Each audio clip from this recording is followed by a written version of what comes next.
Our subject this morning, the art of winning friends. The art of winning friends. Well, there are friends and there are friends. Some friends, as you know, are concerned with outward living, business, friendships, ordinary friendships, and such things. And then there are those real friends, which do not change with changing conditions. And when you come in their company, you feel a difference than that which you feel in ordinary friendship.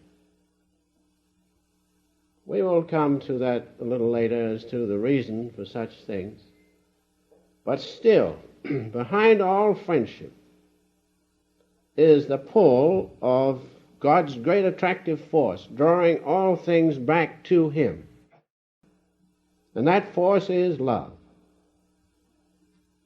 So even in the ordinary friendships, or the limited friendships, or the conditioned friendships, the pull is the same. The great pull of God's attractive force in the universe, and known as love. As all things have gone out from God, through the great creative force, so all things are drawn back to Him and will eventually go back into His bosom. And so, the force of love, which is behind friendship, is the greatest force in the universe.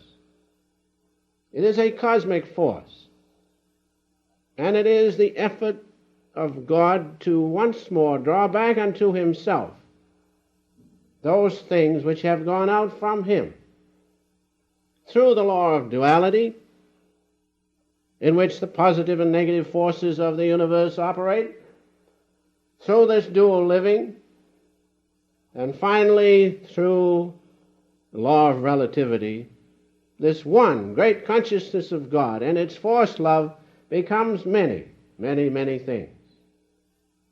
And the power which is pulling those things back in an effort to once more come back into the one eternal presence of God, one consciousness, is love. That's the force behind all friendship, and especially behind true friendship. And that great pull of God's love is found in all human relations, more especially in the friendship between human beings. And so do not treat friendship lightly. Friendship is of God.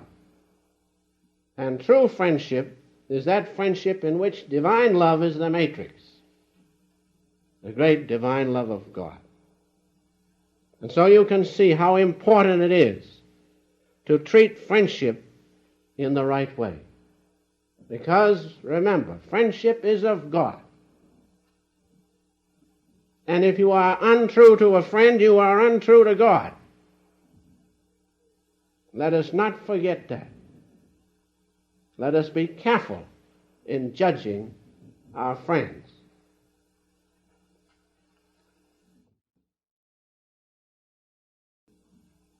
And so, friendship is God's great attractive force, shining through the eyes of your friends and my friends, drawing them back, and all of us, to the friend of friends.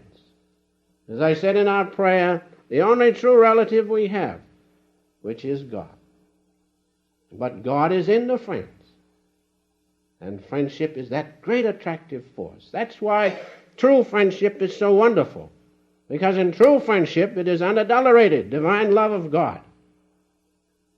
And those of you who have true friends and have felt it, you know what I am saying and referring to.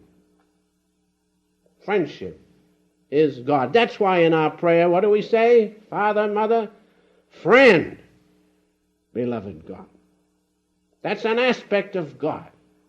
Just like the father aspect, the mother aspect. The friend aspect is the most beautiful relationship. And the beloved, of course, is also a wonderful relationship. All these relationships can be found in friendship, true friendship, the matrix of which is divine love. Also, friendship is the call of the unifying love of God to remove the delusion which makes each one of us feel separated from the other and from God. Realize that. Friendship is that pull of God's love in an effort to unify us all, and with one another and with God. That idea of separation is the worst sin. That's the original sin. Remove that, and you have God. Remove that with your friend, and you have the greatest friendship that ever existed. True friendship. Because the idea of separation is the sin. And when you feel separated from God in your daily living, say within your soul, God, God, God. Remember Master's poem, God, God, God. Say that. Get out of this separateness from God. Separation from Him is the greatest sin. Say that. And as you say and feel and want, you soon will be. That's divine love pulling you and pulling me. And finally, as I have said, true friendship is an aspect of God. Realize that. You will never again treat lightly friendship if you understand it's an aspect of God, just like the father aspect and the mother aspect. That was the aspect, that was the friendship or the relationship with Master which I had. Friend. Friend. Friend. He used to say, he spoke about the Dodge brothers. When one died, the other one died too. Well, when he went, I didn't die, but I felt like it for a little while. But then I remembered that friendship is based on divine love, not just human friendship. And divine love is something real and tangible and can never pass away. And he told me that. He said, no matter where I am, forget me. But that light which you see, that divine love which you feel is God Himself. So that's the relationship which I had with the Master and which was so wonderful, because divine love never passes away. And so if you have a true friend and feel in the heart of that friend divine love, it'll never pass away. And so you can understand how important it is to watch and be careful and have only the highest good for yourself and your friends, those who are united with you in divine love.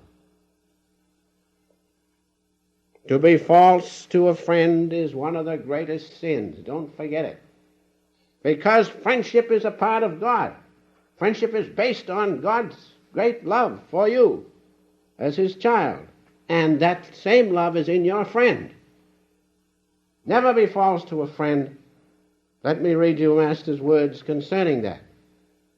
From his little book, the Master said, possessions mean nothing to me, he said, but friendship is very dear. In true companionship, one catches a glimpse of the friend of all friends. Never be false to a friend or betray anyone. To do so is one of the greatest sins before the divine tribunal. And so we should realize that. And you will realize it when you feel God in your friend. That's the key. And then it's easy to carry out the law of friendship. And so, the epitome of friendship is divine friendship, or true friendship, broad and inclusive. That friendship which is limited to one or two or a few and excludes the other is not true friendship, is not divine friendship. But when you feel in everyone, irrespective of color, race, or creed, that same divine love, that blood flowing through them of God, God's blood, then your friendship will not be limited. And you will feel more divine love in those who are able to express more of God's love. That's all. But you will never exclude anyone. You cannot. You cannot. True friendship is based on the two commandments of which we often speak. In Matthew, thou shalt love the Lord thy God with all thy strength and with all thy power, and thy soul, and thy neighbor as thyself. On these two commandments hang all the law and the prophets. And therefore you can see friendship. Friendship depends on the understanding and the carrying out of these two commandments, because love is the matrix of true friendship. Realize that. Our Master said once more, because he says things so wonderfully well, I like to quote him. He says again in the little book, Master said, it is limiting to be attached to just one or only a few persons, excluding everyone else. Such a course inhibits the growth of universal sympathy. You should extend the boundaries of the kingdom of your affections. Scatter your love everywhere, to God in everything. As Master once said in his preceptor, I want thee, God. I want thee, O God. I want thee, O God, that I may give to all. That should be our spirit in meditation. That should be our spirit in our daily activities, no matter what they are. We want God because we are of him. His blood is in each one of us. Why? Having him we can give to all. If you do not have him, you cannot give him to anyone else. And so let us realize the epitome of friendship is divine love. True friendship comes when the matrix between two people is divine love.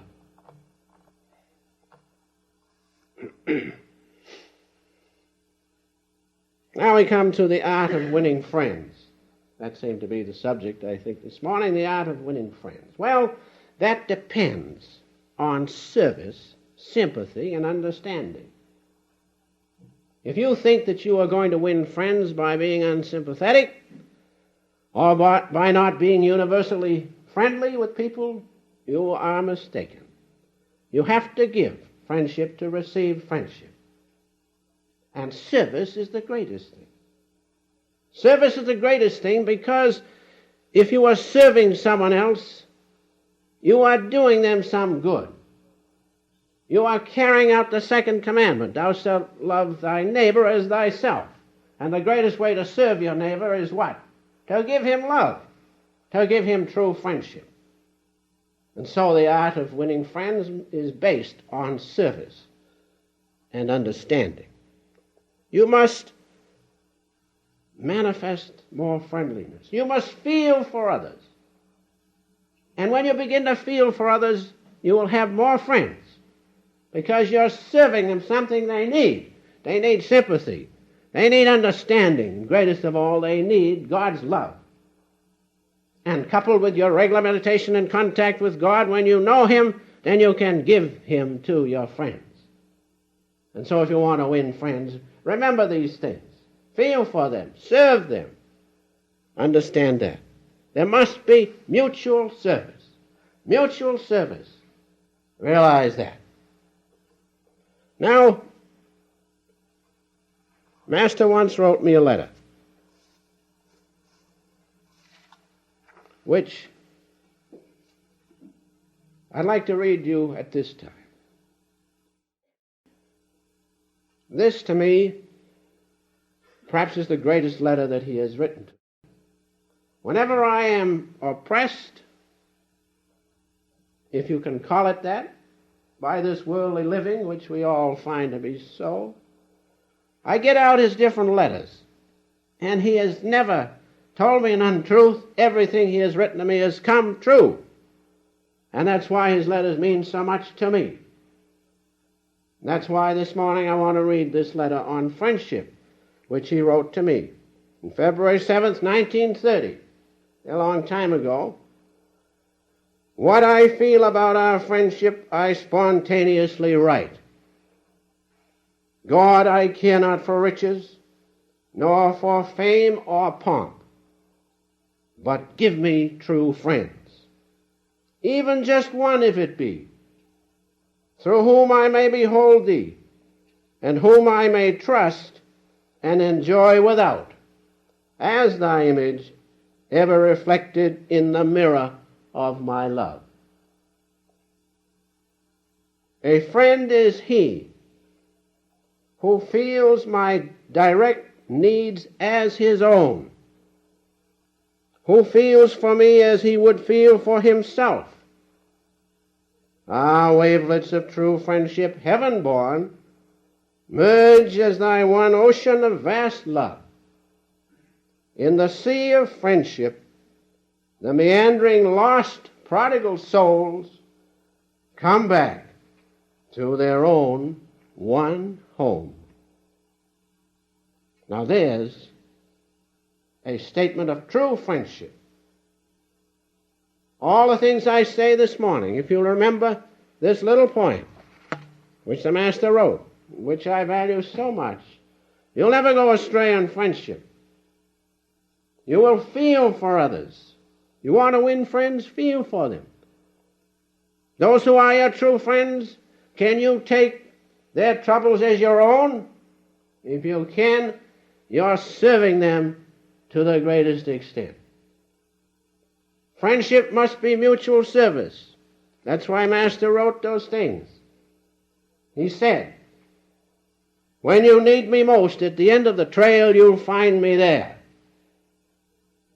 I did a little something for him as best I could, but what he did for me cannot be compared to the little I did. Mutual friendship, mutual service is the basis of true friendship. Let us realize that. Now, one word of caution is this. With your friends, watch familiarity. It is a law. Familiarity breeds contempt. It is not that we want it that way, it is so. So we have to avoid it. There are certain exceptions to that rule. Some friends, the moment you are with them, you do not have to be on your guard because probably you are developed souls, or perhaps you knew those others in previous lives. Those are the reasons. But unless you feel and know that, watch familiarity. Keep a little dignity between you and your true friends. Keep a little dignity. Do not be too familiar. You are a child of God, so is your friend. There should be dignity between your relationship. And there will be if you realize God is in your friend. His blood flows through your friend just like it does through you. Keep a little distance. Not snobbishness, but just a little distance. And dignity to another child of God. Master has something to say on that, which I'd like to give you at this time. Again, from the Master said, choose your company carefully. Be cordial and sincere, but always maintain a little distance and reverence. Never be familiar with people. It is easy to make friends, but to keep friends, you should follow this rule.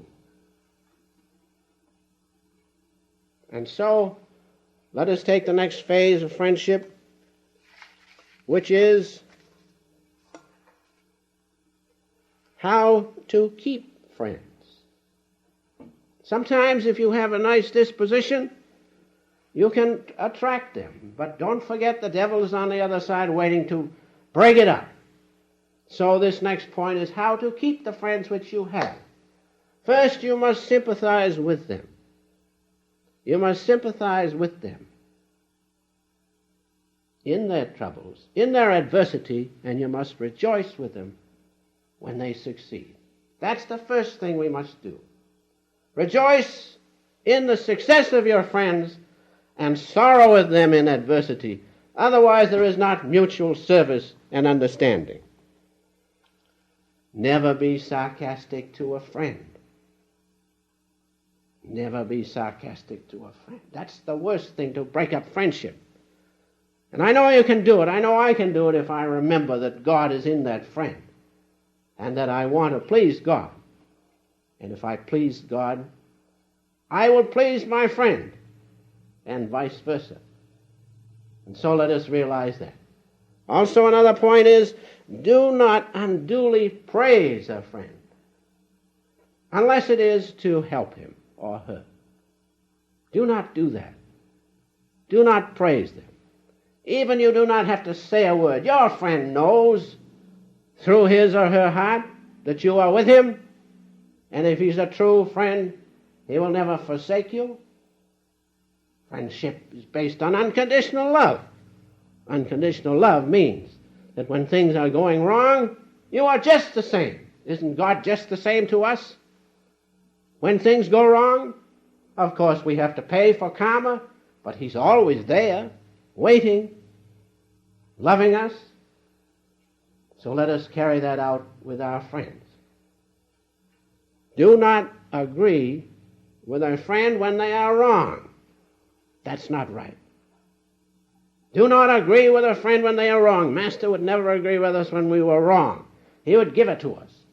But in so doing, he was our greatest friend. And another and final thing, do not uphold the vices of a friend. Then you are not a true friend. You are an enemy. Do not uphold the wrongdoing of a friend. Do not sustain them in it. But still, always be their friend. Finally, the greatest illustration of true friendship is the guru-disciple relationship. Why? Because it's based on unconditional love. No matter what happens to the guru or the disciple, no matter how low the disciple falls or how many his failures, the guru is always there, ready, willing to lift him once more unto the lap of omnipresence. Those of you who have read the Master's book, the autobiography, will remember when Sri Yukteswarji told Master, he says, God sent me to take you home to him. And then in another place he said, Sri Yukteswarji said to the Master, if I should fall, lift my head on your lap once more and lift me up again to God. That's true friendship, isn't it? That's the greatest relationship on this mundane existence, is the relationship between the guru and the disciple, based on unconditional love. The guru wants your highest good. That's all. There is nothing personal in the relationship, yet there is the greatest relationship because it's in divine love. He wants your greatest good. He wants your highest good. And that's why he is your greatest friend on this earthly plane. I remember one time I was being shown that point. Master called me up, and we started. And we ended at 4 o'clock in the morning. He began to discipline me. Why? Because he was my greatest friend. But I didn't think so for a while. He told me things which I knew I hadn't done. And naturally, I resented them. So would you. But he kept at it. And he kept at it. Yes, this is so. And I said, no, it isn't. And that went on for 4 hours, I think. Finally, I said to myself, the guru is my greatest friend. There must be some reason for this. And I listened once more. He said, yes, you must do that. Well, I said, sir, if you say so, I'll do it. That did it. From that moment, the ego went out. Now, why was that so? Because the guru, being my greatest friend, he had never told me an untruth. He'd shown me the presence of God and such things. I should have realized the guru must be followed, right or wrong. That's the lesson I learned. And the moment I said, yes, sir, his attitude changed just like a child. He said, you know, I want you to be the best. I said, yes, sir, I realize it now. That ended it. But then came freedom with it. And in the morning, several hours later, he called up, how are you? I said, fine. He says, I didn't know perhaps I hurt you too much. He said, you know, no one would dare to talk to you like that except me. I said, that's right. But with that, the ego left me. And so that's why guru-disciple relationship is the greatest, because it's based on unconditional love. If the Master hadn't loved me as he did, would he have dared to do that, to disrupt the friendship? But because he wanted my highest good, he did it. And I am so grateful, because I realized a final thing. The ego must not stand in the way. And so the guru-disciple relationship is most wonderful. Be a friend to all. How can we do that? How can we do that? Except we realize that God's blood flows in every one of his children, irrespective of color, race, or creed. It is God's divine love that's in them. That's his blood, and that's in you, and that's in me. Jesus pointed this out. What did he say? Do good to those who persecute you. Do good to them. Love your enemies. Why? Because he knew they were all of one blood, one with God. And our Master said this most wonderfully. It's hard to do, but he says when someone dislikes you or hates you, give them love. He said, when I find someone hates me or dislikes me, I leave them alone. Give them love and wait for them to change. How much better than it is than being in trouble with people all the time, resentful, feeling some little thing done against you. What of it? Isn't it much better to feel God in everybody no matter what they do to you than to resent it and have trouble? It's much better. And so the great ones point the same way. Give your love freely to all. Be a friend to all. Isn't God a friend to us? All of us. His mercy endureth forever. Whenever you turn your attention within to the great presence of God, there is his light, there is his love waiting for you. And you have forgotten him, and so have I. Perhaps for incarnations, but he hasn't forgotten us.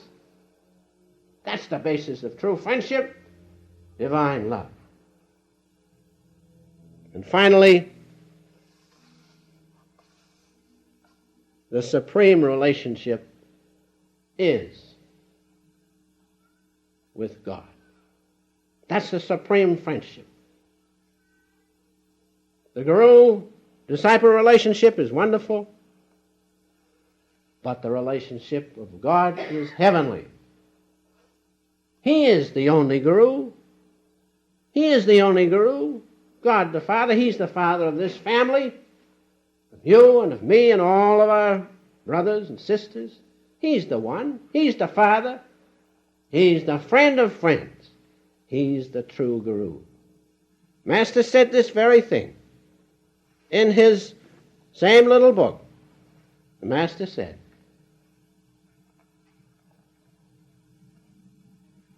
it has a little bit to do with me, but I know you won't mind. I had nothing to do with it.